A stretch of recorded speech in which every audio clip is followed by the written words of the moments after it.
Hello and welcome to Wasted Plotential, where we discuss the wasted potential of our favourite plotlines. I don't think any of the Cyber Initiative characters ever truly realised their full potential. Cyrax was one of the first two Lin Kuei members to face automation, but unlike Sector, Cyrax was against the process and had it forced upon him. He joins his fellow cyborgs in hunting down the renegade Sub-Zero during the Outworld invasion in MK3. In the course of this, Cyrax becomes lost in Jade's desert, where he ends up half buried and stranded. He's eventually recovered in MK Gold and finds his way into the care of Jax and Sonya. They use Special Forces technology to restore his soul, which is kind of a nebulous concept since his free will came back before then and he can't be fully restored to his human form as we see in Deadly Alliance. By then he's joined up with the SF and helps them investigate Outworld threats. Thanks to an attack by Reptile, he becomes stranded in Outworld as part of Natara's plan to have him retrieve an orb to help her restore her realm. This helps to facilitate Onaga's return through Reptile, and it becomes clear that Cyrax is not a leading character. He instead serves a supporting role in the stories of others such as Sub-Zero, Kenshi, Natara and Reptile. And that's fine, but it would be nice if he had something specific to him going on at some point. He joins the forces of Light in Armageddon and helps Nightwolf and Kenshi to kill Shiva and then dies. In the second timeline,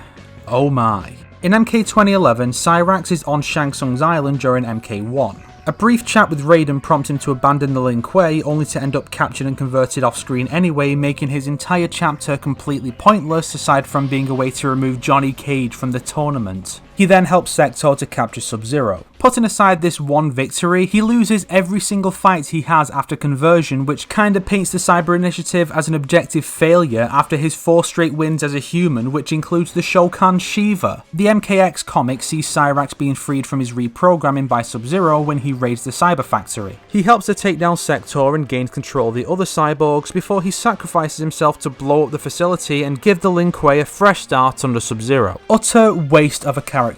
And then MK11 sees the same scene play out almost verbatim with the MK2 era Cyrax and Sector, but with Scorpion, Frost and Noob thrown in. Sub-Zero, despite having seen this event play out before, doesn't make this observation nor attempt to find another way. And this time it's completely pointless because the cyborgs show up again later anyway, making Cyrax's sacrifice an even bigger waste of time than it already was the first time Kittlesen wrote it. And yes, I know an intro claims he lived, but as far as the story mode is concerned, he's gone. So let's go back and forge a better future for this poor bugger in the second timeline.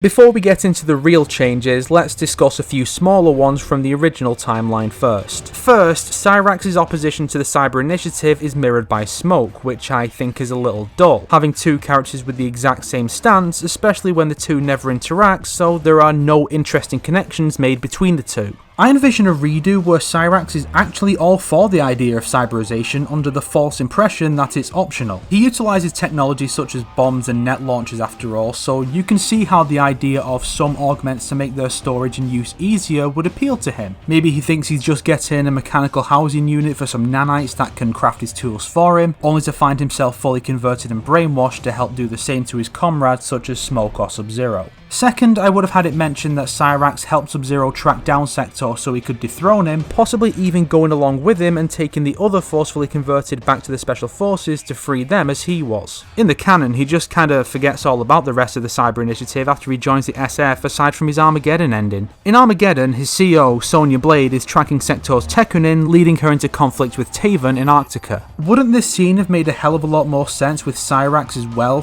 / instead? He's pursuing Sector to put a stop to his forcible conversion of innocents and travels to dangerous environments in pursuit of him, only to come into conflict with Taven. This stuff's obvious. Now, as for the second timeline, I think Cyrax should remain human at least until he meets Kuai Liang in Outworld. He tries to warn him of the Lin Kuei's betrayal, leading to the loyalist Sub-Zero challenging the alleged traitor. It's while Cyrax is unconscious here that he gets picked up by Sector, giving Sub-Zero a sense of guilt later on for getting Cyrax automated. Next, let's return to Sub-Zero's original raid on the Lin Kuei compound. With some Special Forces tech in hand, Sub-Zero is able to restore Cyrax's free will. Cyrax then helps him to disable the cyborgs and kill Sector. Rather than dying to wipe the slate clean, Cyrax joins Sub-Zero's Lin Kuei to help rehabilitate the forcibly converted cyborgs. He is still with Sub-Zero by the events of MKX, where he has two things going for him. First, he's heading up the tech division of the Lin Kuei. This is where all the forcibly automated people go once they've been rehabilitated if they want to stay with the Lin Kuei. Cyrax is naturally in charge of the rehabilitation program. It's also used for people who lose limbs and need cybernetic replacements. It's basically taking the cyberization stuff and making it what Cyrax always thought it was going to be, a useful tool for those that desire or require it. Second, he is pushing for the Lin Kuei to move on the Netherrealm and free the Revenants. This is primarily due to Smoke, whom Cyrax recalls hunting during the invasion and being able to sympathise with those that have been transformed against their will. And then, say it with me now, he is part of the Lin Kuei forces that battle the Outworlders and possibly goes with the kids to try and free Smoke. Predictable, I know, but it just makes sense. MK11 then has Cyrax join the raid on the Cyber Factory, naturally. He engages his past self to free him from his reprogramming. Maybe Cyrax dies and his past self continues his mission of helping Sub-Zero a la Scorpion, or the two Cyraxes work together against Sector in future scenes. Regardless of how many Cyraxes live though, he kills Sector instead of having Kano come along and press a button to do it. Seriously, what the fuck was that shit? I did consider turning this one into an episode about the Cyber Initiative at large, but I didn't really have any ideas beyond bringing back Triborg and giving him Frostor Sector's MK11 role to make his existence feel like it mattered. Maybe his brain is copied from Sector, which might lead him to think he is Sector and then have an existential crisis when he realises Sector's been dead for years and he is not Sector. Maybe someday. But before we close, I'd like to discuss a fun little detail that adds so much dimension to the Sub-Zero Cyber Initiative dynamic, but is never brought up. In the MK2 prequel comic, which is canon, shut the fuck up, Kuai Liang explains to the two monks that his brother preferred the old ways while he embraces technology and modernity. This is showcased by his suit, business card and jet. For some reason this was never brought up again when in the very next game, this technology would come back to bite him in the arse through the Lin Kuei cyberization project that takes his best friend from him and exiles him from the clan. Why would you not use that? I'd expect this kind of blatant oversight from Netherrealm, but not you, Tobias.